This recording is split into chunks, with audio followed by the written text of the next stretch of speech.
This is News Today with WDW News Today. I'm Tom Corliss of WDWNT.com. Please like this video, subscribe, and hit the notifications bell to make sure you never miss the latest from the Disney theme parks all around the world. In a moment, the news for June 19th, 2026, but I want to mention real quick, we do have another auction coming up this weekend. It's Saturday and Sunday, starting at 11 a.m. Eastern Time. Hundreds and hundreds of items as we continue to try to clear out my storage room because I've been told I have to. So some really good stuff though. A number of my popcorn buckets I'm getting rid of. I can't believe I'm getting rid of popcorn buckets. That's the point in my life I've arrived at. Anytime I have a problem where I buy additional of things when I find them because I was like, oh, that's cool. Someone will want that. And so this is the original red car trolley remote control toy, still mint in the box from the reopening of California Adventure in 2012. It's never been opened. It's brand new. And I figured someone would want it at some point. Well, I guess now's the point because I'm out of space. And last but not least, if you're a fan of this show, I have something pretty cool that's in the auction this weekend. We don't really have a lot of space here now. So I have to get rid of these. These are going to look familiar. If you've watched the news for any amount of time, actually, this is the show side, I think. Yeah, this is. These are the wood icons that were behind us on the show for many years, for several years, hundreds and hundreds of episodes. And almost all of them are in the auction for you to take home now. So here, these are hand carved, they're wood. This is Spaceship Earth. I also have, hold on, I have more here. This is QVC now. I also have the Chinese Theater. We have the Tree of Life. I see more over there. Tree of Life, the Universal Studios Arch, the Islands of Adventure, Pharaoh's Lighthouse, and some other really great ones like Sleeping Beauty Castle at Disneyland. I like this one. It's pretty detailed. And one that I actually got a little teary-eyed about when we listed it because I kind of wanted it, but I have no room. So that would be the Disneyland Paris Castle, which I think is a beautiful silhouette to own. These are great. If you want to stand for them, you have to arrange shipping on these. They're very heavy, but we do have the stands to ship to you as well if you win these. But these are in the auction on Saturday. They're at like lot 90 to 100, I think. But join us for the auction. Go to auction.wdwnt.com to bid now on items. And you can watch the auction live right here on the YouTube channel on both Saturday and Sunday on this very channel. We're going to be selling all this stuff to make room. To make room for more stuff. Shh, don't tell anybody. Don't tell anybody. But for now, we'll make room. So join us for the auction this weekend. Make sure you get pre-approved to bid, so that way you don't miss those first few items on Saturday and Sunday when you join us. But we hope to see you there. Again, streaming here on the channel, and check out the catalog at auction.wdwnt.com. Lightning Lane Premier Pass, which grants one-time entry to every Lightning Lane experience in one park for one day, is sold out for select parks this weekend. Premier Pass is sold out for the Magic Kingdom on June 19th, 20th, and 21st. For the rest of the month, it's available with prices ranging from $379 to $419. At Hollywood Studios, Premier Pass was sold out for today. At the time of recording, it was still available for the rest of the days in the month, ranging from $269 to $339. EPCOT and Animal Kingdom also still available for the remainder of June. The Bullseye popcorn bucket, as you can tell, is now available at Walt Disney World after releasing at Hong Kong Disneyland and Disneyland Resort earlier in the month. The Bullseye popcorn bucket is $26. It's available at select popcorn retail locations at Hollywood Studios and Magic Kingdom. And here it is. This is really cool. It's made to scale of like an actual Woody doll, so he would be able to ride it, like the wind, in fact. And yeah, and the popcorn goes. Popcorn goes in his. I find this is where the popcorn goes on me also after I eat it, but here, that's where it goes on Bullseye. But it's fully articulated, so the legs. You could do this. You could do all sorts of things, kids. It really is like a QVC show now. Is that where it was? There it is. Yeah, it's available now. It is also available. It was released for the start of the Pixar Summerfest in Hong Kong, and it was released on Thursday at Disneyland Resort. Disney has announced that major changes will be made to the classic Walt Disney's Carousel of Products at the Magic Kingdom, and a new permit filing could indicate more substantial work is in store. The final day of operation for the current version of Carousel of Products will be July 5th. The attraction will be closed beginning July 6th and it will be overhauled into 2027. In addition to adding Walt Disney to the attraction, Imagineers are also shifting the timeline of said attraction. A recently filed notice of commencement indicates general construction at the site. However, what jumps out is the contractor listed on the permit, which would be Southeastern Construction and Maintenance Incorporated, and it lists structural steel fabricator, industrial construction, and theme park construction since 1972 as what they do. Some of their projects include the Starcon manufacturing facility using 2,500 tons of structural steel, and the Artemis 1 mobile launch platform with 1,500 tons of structural steel. The scope of Southeastern Construction's projects could mean that the upcoming Carousel of Progress project might involve more than just updating all the scenes to new time periods. Here's what I think. I think that building is very old, and I think it's been left to rot for a long time. My assumption is that one of the reasons why we're getting updates of the scenes is because they need to actually take the old scenes out to replace the structure behind them and probably all of the show mechanisms. I think they're going to modernize them a bit. If you've ever watched, you're watching this show, you've watched Carousel of Progress. As you know, the theater, the seats move around a central theater, but on stage are two platforms that also spin during the show. My assumption is those mechanisms are very old and very worn out, and it's probably time to replace those two. So I bet there's some structural steel work inside and definitely some mechanical work that is being done during this. It's not just a show update. It is absolutely also a major refurbishment of the infrastructure. So it's not confirmed at this time. It's not something Disney told us, but it would, based on this permit, it's something we could infer is happening. Another piece of Tomorrowland's former entrance aesthetic is coming down. These towers were originally installed as part of the 1994 makeover of the land. Deconstruction is continuing on one of the decorative Tomorrowland towers near the bridge entrance to the land at Magic Kingdom. Earlier in the month, demolition work began on the tower following the removal of another nearby tower that has since been fully demolished. More sections have been removed from the still standing tower. The structure remains upright, but the entirety of the top dome feature has been removed. Several of the lower outer panels and decorative pieces are now missing, exposing more of the underlying framework. The tower sits near the rockwork and landscaping along the Tomorrowland Bridge, with the Tomorrowland Transit Authority People Mover track visible nearby. Temporary coverings are also visible on portions of the remaining structure.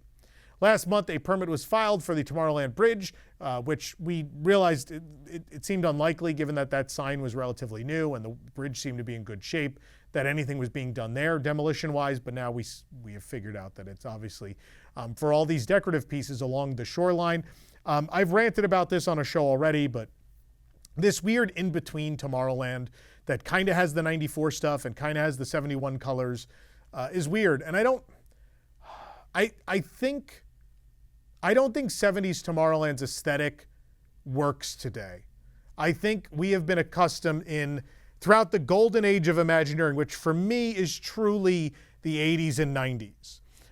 We became so accustomed industry-wide to insane amounts of story and detail, and that became the expectation. And that's why when they redid Tomorrowland in the 90s, there was such a focus on giving the whole land an interconnected backstory, building out this make-believe world so that it feels real and lived in, and such. And now we're just erasing that and going back to the 70s aesthetic. But what is the story? There's no story in this land. And I realize there are other lands in the Magic Kingdom that don't really have a story. Fantasyland is a very loose thing. It's just a bunch of IP connected by the fact that they're fantasy stories. But in Frontierland and to some extent in Adventureland, there is connective tissue across all those spaces. The Society of Explorers and Adventurers, there's some connective tissue between establishments in Adventureland. In Frontierland, there's some connectivity between Big Thunder and the town and things of that sort. But Tomorrowland, I think maybe it's an expectation because 94 established that this is one city and one place and it has an interconnected backstory. But now we don't have that. And I think that's a downgrade. I think that's a step backwards for Tomorrowland. And I'm not saying New Tomorrowland 1994 had its share of problems. And there were certainly things in that project that didn't connect to the public at large, even though I think they were fantastic things. They kind of went over the public's head a bit. Maybe you're a little too smart. It's going to sound bad, but maybe they were a little too smart for the theme park going public. Maybe it was a little more thinking that people wanted to do on their vacation. But I think we've established over time that people like that. People really enjoy the detail and the placemaking.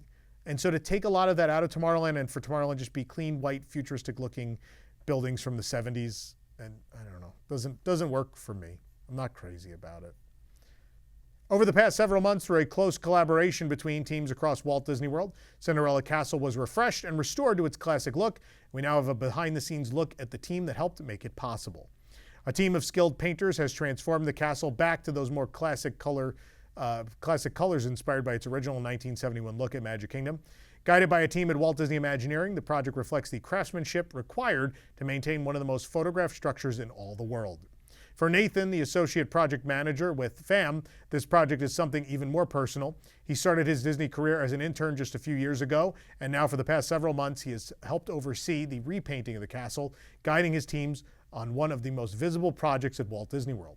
Over the course of several weeks, painters suited up in safety harnesses and protective equipment and were hoisted up to 150 feet in the air, where they carefully painted each piece of trim, wall, and roof of the iconic castle with small brushes and rollers. One of the final pieces of the painting project happened when crews were able to paint the top of the castle.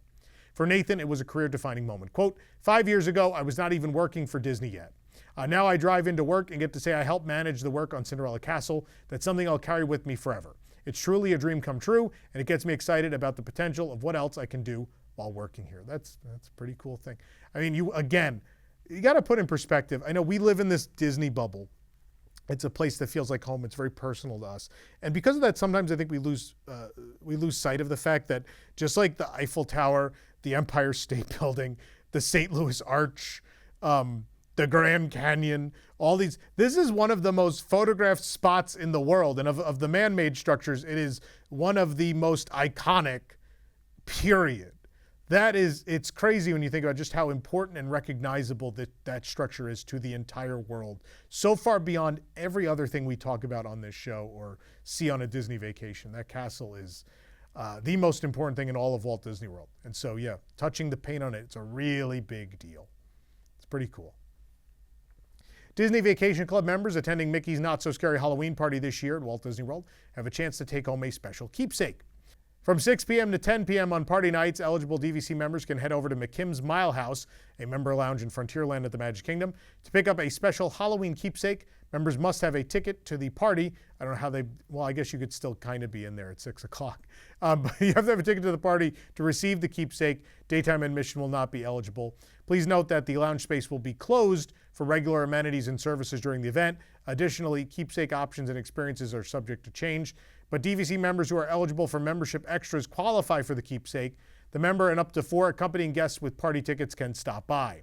Disney has not said what the keepsake is, though. We don't know what the gift is. We'll let you know on the first party night what it is. This program is brought to you by our official travel agent sponsor, that's Be Our Guest Vacations. Your dream vacation begins with Be Our Guest and their concierge team of expert vacation planners. Head on over to WDWNT.travel and their team will design your next magical vacation, from the Walt Disney World and Disneyland Resorts to Disney Cruise Line, Adventures by Disney, and more. And the best part is their concierge services are 100% free. So book today. I caught her off guard with that one. Oh, boy. The Chefs de France breakfast buffet experience will be back for the 2026 EPCOT International Food and Wine Festival. The buffet was introduced during last year's event. According to the My Disney Experience app, booking details for the Parisian breakfast at Chefs de France will be available on July 16th. It's described as a traditional French breakfast experience that transports you straight to the cafes of Paris. The experience is prepaid and only available for a limited time on Fridays and Saturdays starting on August 28th during the festival. Last year, the experience was $64.95 per person, but this year's pricing hasn't been announced. Spoiler alert, it's probably higher. The menu is the same as last year. It can be found on our website. Guests may be seated with other parties. Do note that. This experience does not allow modifications once the reservation is confirmed. There is a 2-hour cancellation policy. A $10 per person fee will be charged or forfeited if the guest cancels within the 2 hours of the reservation or does not show up.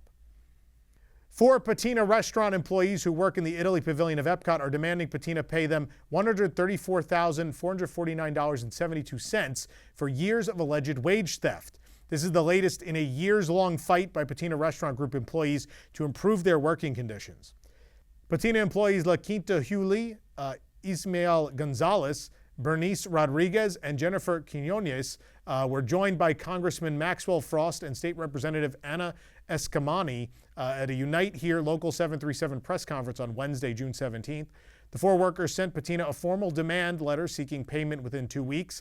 They allege that Patina failed to compensate them for all the time they worked, including time that should have been paid at contractual overtime or holiday rates. They state that for the past 5 years, they've worked without pay before clocking in each day. If they are not compensated, the workers plan to file a federal lawsuit against Patina, alleging violations for the Fair Labor Standards Act. Attorney Jose Javier Rodriguez, who is representing the 4 workers, said, "The law is very simple and very clear. If you're working, you should be paid. The company's violation is not some minor legal technicality. The workers were asked to work for free. They weren't allowed to clock in for pre-shift work, except for a 2-week period last year, after which the company decided to go back to relying on their off-the-clock work. It's time for Patina to make things right for these workers and respect the law and their workers' rights." This demand follows a complaint issued this month by a regional director of the National Labor Relations Board alleging Patina unlawfully fired Disney Springs employee Julissa Ruiz in retaliation for her reporting sexual harassment by a supervisor. Last year, Local 737 sponsored a petition to reinstate Ruiz. A trial on the complaint is scheduled for September 15th of this year.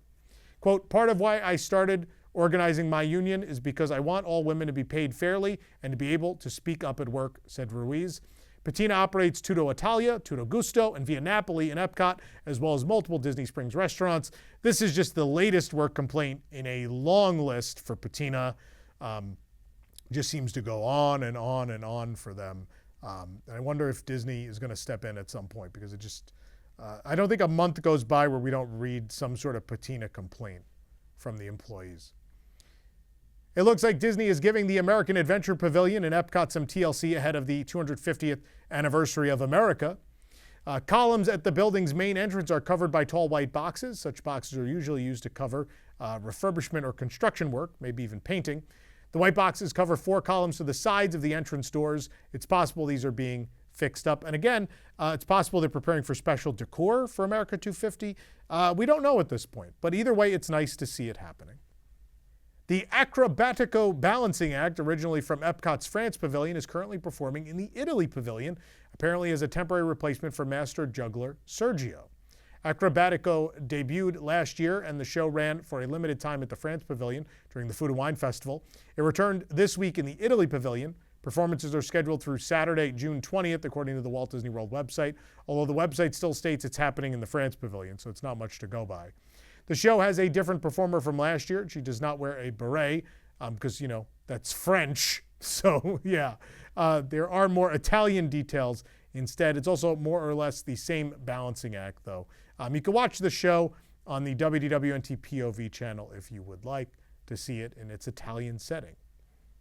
Guests now have a clear view of Spaceship Earth when walking into EPCOT now that a few trees have been removed. The trees, which appear to be Shumard oak trees, were recently removed from the garden beds. It's located front and center upon immediately entering the park from the front entrance. The removal now creates a clear line of sight to Spaceship Earth. There are red and white flowers as well as other shrubbery still in place. It's possible more trees will be planted, but it's not clear at this time.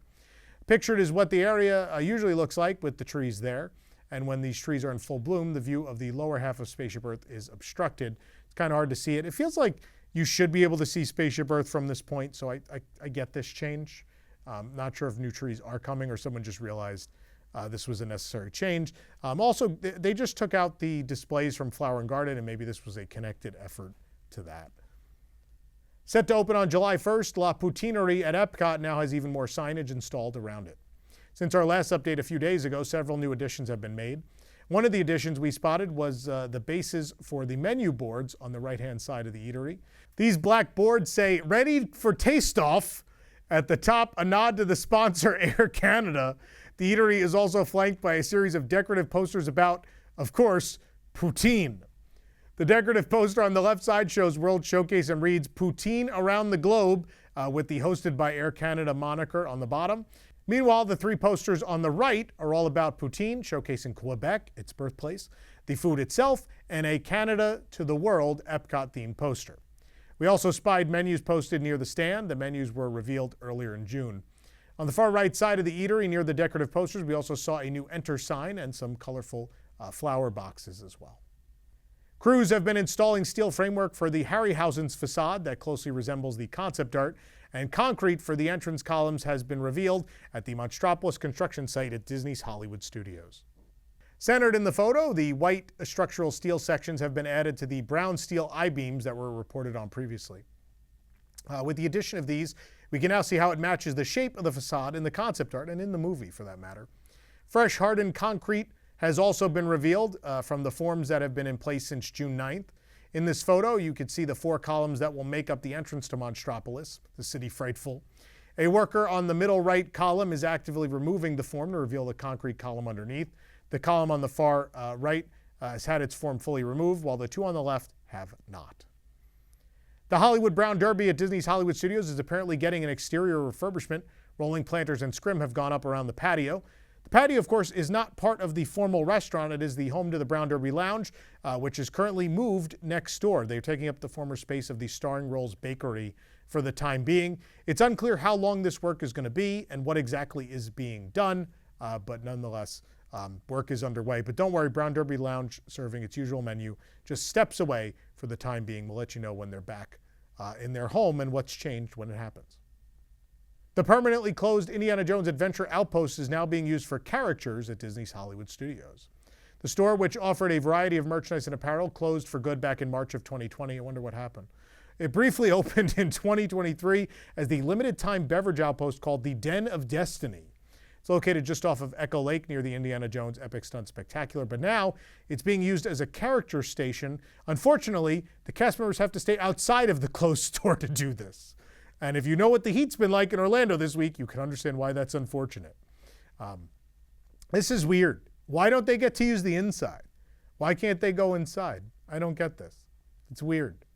I just mentioned that Den of Destiny, though. Of course, there are the rumors that Project Fedora, that's that construction work on the other side of the Indiana Jones Stunt Spectacular. There are the rumors that maybe that could be a bar. But here's this is not terribly exciting, but seeing as though these character artists are over here for the moment, does that mean they're going to move into that new space when it's done? Is all this work just for a character, a more permanent place for the character artists to work? And I know I sound disappointed. It's because I am, if that's what it is. Because that's just not an exciting thing. I hope it's not that. I hope it's something better. But it might be. This might be an indicator that that's what it is. The Screen Time Swirl float is inspired by Lilypad, the Toy Story 5 computer tablet villain, voiced by Greta Lee. It's exclusively available for annual pass holders right now at the studios. The Screen Time Swirl float is $6.99. It's vanilla soft serve and Coca-Cola Zero Sugar, topped with chocolate cookie crumbs and a gummy candy frog. The float is available at Woody's Lunchbox at Hollywood Studios from today through July 31st. Meanwhile, the Lilypad Lunchbox Tart is inspired by Lilypad from the film as well. This item is $5.29. It's cherry lime-filled pastry topped with green fondant, sugar candy, and white chocolate. The Lunchbox Tart is also available at the studios from today until July 31st. You can find the review at WDWNT.com. Hollywood and Vine has raised the prices to its Fantasmic Dining Package offering. The package is a character meal and buffet, which includes the meal itself as well as a beverage. Options include a non-alcoholic or alcoholic beverage for those ages 21 and up. So the price is now $82. It was $81 for adults. And for kids, it's gone up to $53 from $51. All other Fantasmic Dining packages in the park have not changed their pricing. The social media account previously operated by former Disney executive Dr. Mark Penning is entering a new chapter. In a video shared on Instagram, Dr. Mark Penning announced that his longtime social media account will transition to @AnimalsAtDisney following his retirement from the Walt Disney Company. The account has become a popular source for updates on the animal births, conservation efforts, veterinary care, and behind-the-scenes stories from across the Walt Disney World and Disney Company. Over the years, Penning regularly highlighted the work of Disney's animal care teams while sharing photos and video of the thousands of animals that Disney cares for. And while the account's name is changing, Disney indicated that the focus of the page will remain the same. Future posts will continue to spotlight Disney's animals, animal care experts, conservation initiatives, and environmental stewardship efforts. There's a new dish available at Satu'li Canteen in Pandora, the world of Avatar. It's the spicy pork steamed pods. The spicy pork steamed pods are $14.29. It's a Mongolian-style pork pod stuffed with pork and bamboo shoots, as well as bell peppers, scallions, and a chili garlic paste, served with crunchy vegetable slaw and vegetable chips. You can read our review at WDWNT.com. The West Side Sassagoula River Cruise dock at Disney Springs never reopened following the COVID-19 closures, yet we noticed that the dock itself was getting some refurbishment work on our visit on June 16th. As you can see, the roof appears to be in the process of getting replaced on the dock. We saw that it was entirely lined in plywood during our visit. The dock otherwise looks the same as it did when it was still being used. There are also yellow turbidity curtains around the boat dock as well, which are floating barriers used during construction projects to keep debris from spreading into the surrounding water. At Disney Springs, there's currently only one operating Sassagoula boat dock. The Marketplace dock is the one that reopened in 2021 following the COVID-19 closures. Neither the landing nor the West Side docks are in operation. It's unclear if this refurbishment would indicate it's coming back or it's just necessary maintenance so it doesn't collapse or something of the sort. We'll have to wait and see. Work is moving along on what looks to be an expansion of the security kiosk at Disney's Wilderness Lodge, or maybe it's just a fully new one. New photos from the resort entrance show additional vertical and horizontal framing now installed by the existing security structure. The work area remains blocked off by chain link fencing and green construction scrim, which we first spotted back in April alongside some other construction projects at the resort. The new framing extends from the existing security building. However, there is a gap between them, so maybe they don't connect in any way. The red-orange beams now rise above the scrim, making the expansion easier to spot from the road. Disney has not announced what this is. Of course, Lakeshore Lodge is just a short drive away. It's unclear where the security kiosk for that will be. Is it going to be shared with Wilderness Lodge? It seems like it might be. And already my heart hurts knowing I'm going to have to see a sign for Lakeshore Lodge somewhere along that beautiful approach to Wilderness Lodge, if that's the case. Please don't ruin the entrance to Wilderness Lodge. It is one of the greatest things the company has ever done. It is one of the best resorts they've ever done. Please don't ruin Wilderness Lodge. I beg of you. We'll keep our eye on this. Disney announced 2 new experiences and more on the way coming to Disney's Boardwalk in late 2026, including the replacement for JellyRolls. Located next to EPCOT, Disney's Boardwalk is inspired by the turn-of-the-century coastal boardwalks like those found in Atlantic City and Coney Island, just without all the broken glass and the carnies. The Boardwalk has been going through a years-long evolution, including a remodel of Stage Door General Store, the closure of JellyRolls, the lobby updates, the closure of Promenade Fine Art Gallery, the opening of the Cake Bake Shop, and more. Hurly-Burly will take over the former JellyRolls. Themed to a historic seaside theater, the lounge will offer family-friendly activities like trivia and games in the afternoon, and at night it'll become a live music venue exclusive to guests ages 21 and up with coastal-inspired cocktails and light bites. Basin will bring a new retail experience to the Boardwalk as well. Basin on the Boardwalk will offer a sensory shopping experience with interactive elements like a custom bath tea blending counter, a make-your-own soap station, and a soap embossing press. There will be a curated collection of handcrafted products made with quality ingredients, including natural soaps, botanical bath salts, bath bombs, body butters, lip salves, shampoo and conditioner bars, and more. Disney also teased a new quick-service restaurant coming to the Boardwalk with more info to be announced later this summer. They didn't really indicate where Basin is going. I assume Basin is going where Wyland Gallery was, where the art gallery was. And obviously the former Big River Grill would be a space with a kitchen already. They need a real counter service. I know people love the deli and people like the pizza window for some reason. I'm from New York. I'm very picky with pizza. I will not eat pizza from that window. I'm sorry. But a formal, real counter service at the Boardwalk, long overdue. I think that's great. This is the Jazz Lounge. We told you this rumor. Before JellyRolls closed. Remember, then the JellyRolls owner denied it was happening. How'd that turn out? Oops. All con artists. Anyway, it's my favorite breakfast cereal. Bob Chapek, the JellyRolls owner, they're all in there. You scoop them out. The prize inside is they get fired. Anyway, so that is the Jazz Lounge. I think it's a great concept that there's stuff for families during the day, and at night only it'll be 21 and up, I like that. It sounds great. It looks great from the concept art because they had to, look, JellyRolls management let the place fall apart, so they had to gut it and start over. There was no option. This looks fun. I like the counter service idea. You know, a new, like I like to look at Wyland Gallery. Has anyone ever bought anything in there? Like, and I buy Disney art. I don't think we ever made a purchase from Wyland in my life. I love the stuff. It's very pretty. I just don't know that served the most guests. Basin, it's not my favorite because it's third party and it's stuff you can get other places. People really like Basin. It's always packed at Disney Springs. The Grand Floridian one does apparently great numbers. So I get it. Makes sense.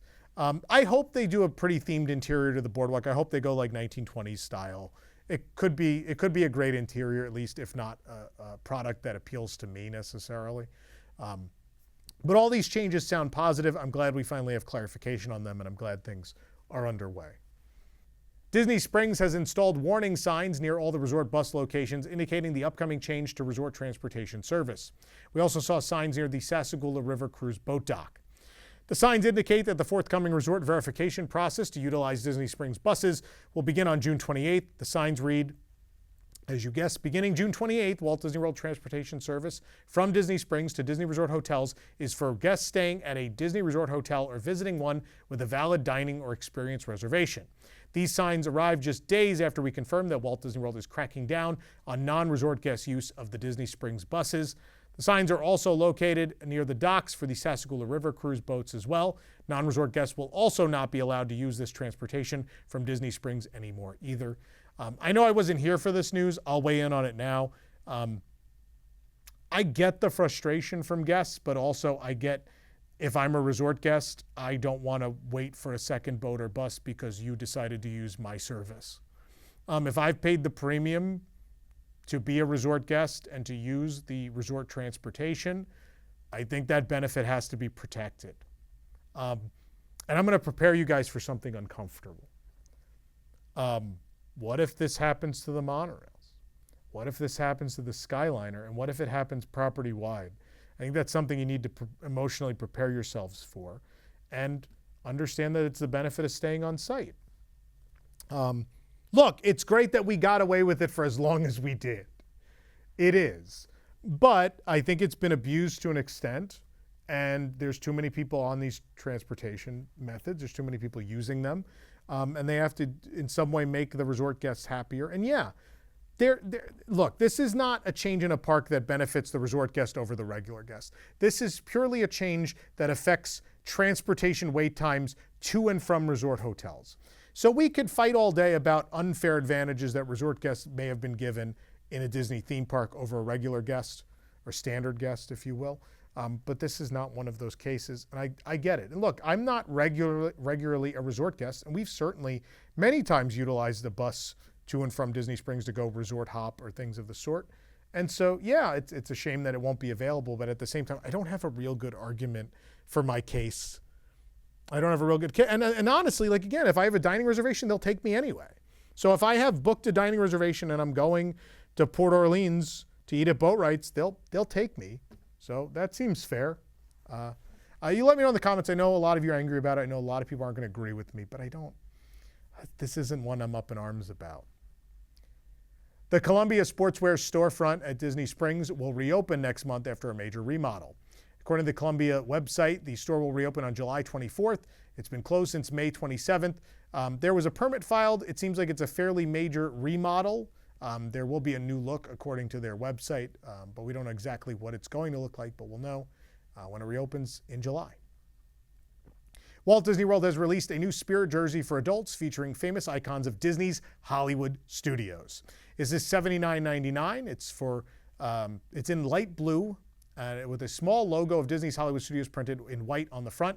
On the back, the Hollywood part of the logo is made up of colorful letters representing different famous attractions and characters of the park, including the Twilight Zone Tower of Terror, Slinky Dog Dash, the Muppets, Kylo Ren with the Millennium Falcon, Fantasmic, the Hollywood Studios entrance, that's the Pan Pacific Auditorium-inspired entrance, by the way, Mickey and Minnie's Runaway Railway, and the reason I had to buy my fourth Spirit jersey, Dinosaur Gertie. That's right, another official product with Dinosaur Gertie on it. You're welcome, Disney. You're welcome for the inspiration. Oh, it turns that dinosaur's marketable. We should make more merchandise of that dinosaur. We found the jersey at the World of Disney at Disney Springs, at Hollywood Studios. I'm sure it's going to be there too, but it's at World of Disney for now.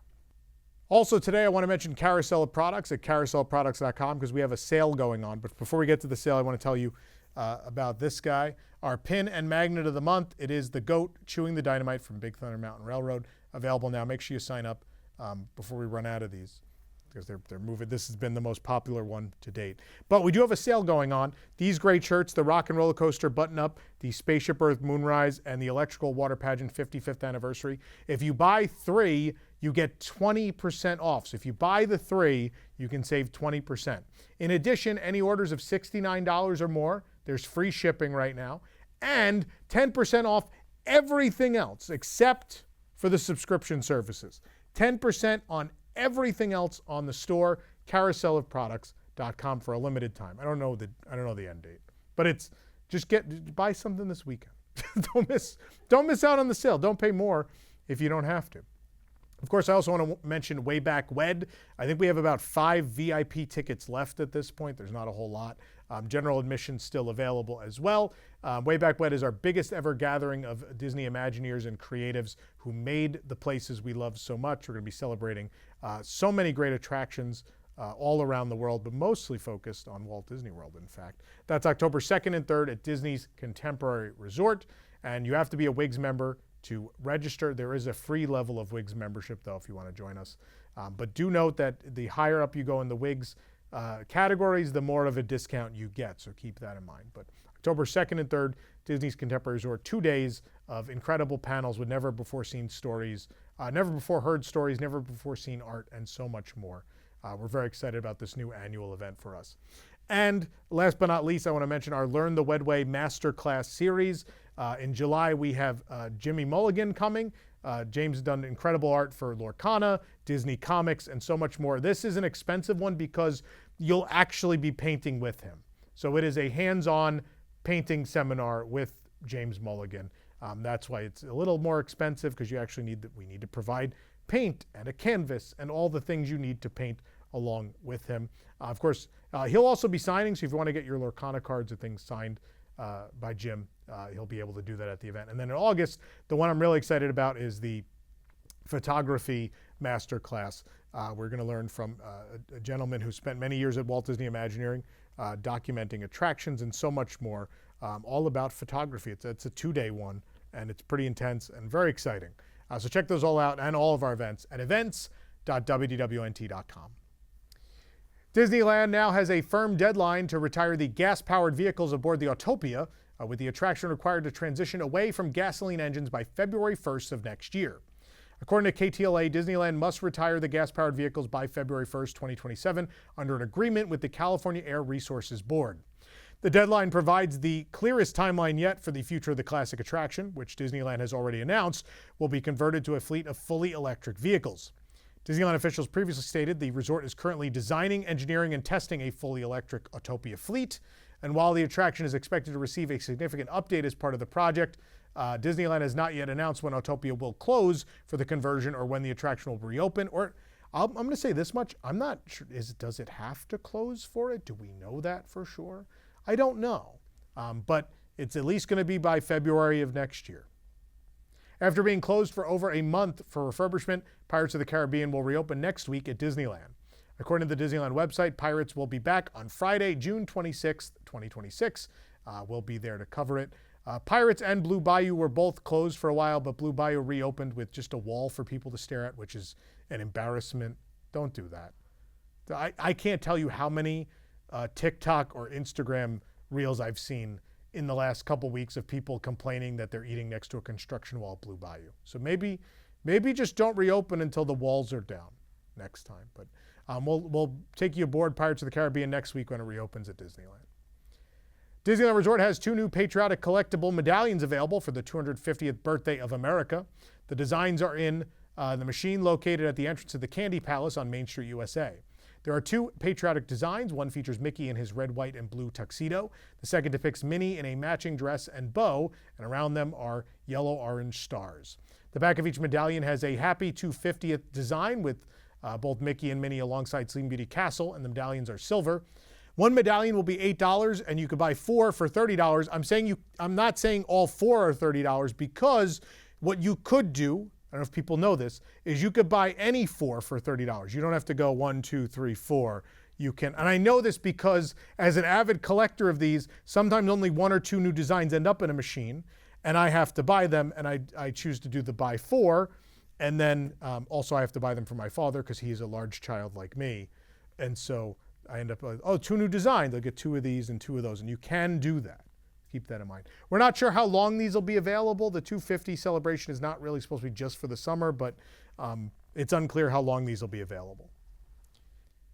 Happy Ice has returned to the downtown Disney district at Disneyland Resort with its signature Philadelphia-style Italian ice and the Frozen Treat Company's first fully all-natural menu.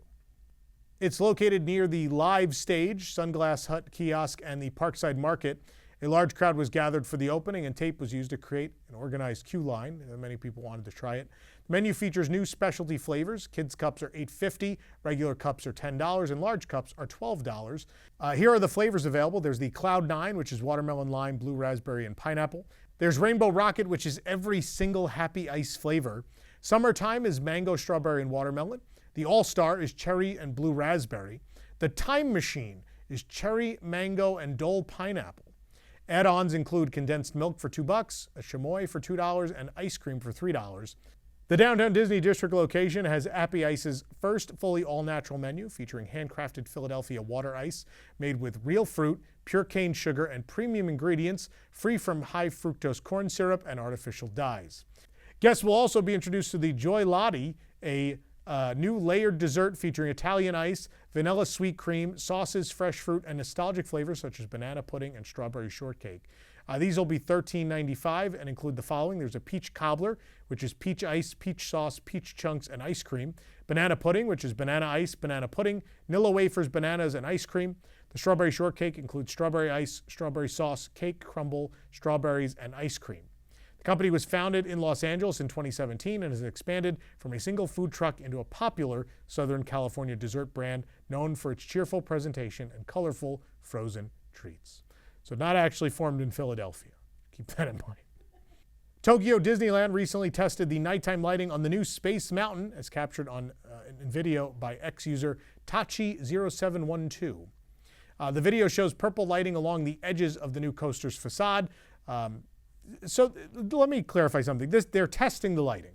This is not what it's going to look like at night. I assume it will look considerably better because it's Tokyo and everything's better in Japan, as we know. But the lights are on. So progress has been made.